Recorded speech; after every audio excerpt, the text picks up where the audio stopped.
ඊගාව එක තමයි බ්‍රෙඩ් කැටගරි එකේ තුන්වෙනි කැටගරි එක. මේක ඉතාමත් වැදගත් කැටගරි එකක්. මේකට අපි කියනවා බ්‍රවුන් බ්‍රෙඩ් කියලා. බ්‍රවුන් කියන්නේ මොකටද? මොන පාටද? බ්‍රවුන් කියන්නේ දුමුරු පාට. ඒතර මේකේ නමේම තියෙනවා කලින් white bread එකේ white සුදු මේකේ brown. ඒතර brown කියන්නේ දුමුරු පාට පාන්. ඒතර පාට කොහොමද දුමුරු වෙන්නේ? මේ පාන් එකට කලරින් දාලා නෙවෙයි දුමුරු කරන්නේ. ඒතර මේ brown bread කියන්නේ sweet bread, white bread දෙකම අනුභව කරලා අවසානයේ වෙනම කාණ්ඩයකට හදන පාන්. අපි සාමාන්‍යයෙන් brown bread එකක් නිර්දේශ කරන්නේ ඕනම කෙනෙකුට කන්න පුළුවන්. වඩාත්ම සුදුසුයි සෞඛ්‍යයට හිතකර පාන්. සෞඛ්‍ය ආරක්ෂිත පාන්. health bread කියලා කියනවා. උදාහරණයක් විදිහට පරළු පාන්. ගොඩක් අය පරළු පාන් කියවම පුරක්කම් පාන් කියන විතරක් වෙනවා. නමුත් පරළු පාන් කියන්නේ ඒ කැටගරි එක.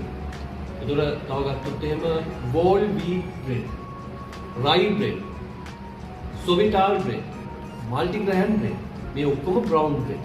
විශේෂත්වය තමයි මේ brown වලට අවශ්‍ය පිටි, දුමුරු පිටි සකසන්නේ ධාන්‍ය වර්ග අමරාගත්ත පිටි.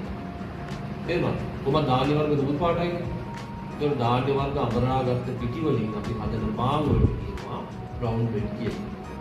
ඒක ඔයගොල්ලෝ පැහැදිලිව තේරුම් ගන්න ඕනේ. bread කැටගරියේ කොටස් තුනයි. ආපහුම මතක් කරොත් එහෙම white bread, sweet bread සහ brown bread. ඒක අපිට හැකියාව තියෙන්න ඕනේ ඔය bread වර්ග තුනේ ඕනෑම එකක්. මොකද්ද මේකේ විශේෂත්වය? මොකද්ද white bread එකේ විශේෂත්වය? මොකද්ද sweet bread එකේ විශේෂත්වය සහ මොකද්ද අවසානට ගත්ත brown bread නැත්නම් health bread එකේ විශේෂත්වය කියන එක කියන්නේ. පැහැදිලිද? පැහැදිලි නේද?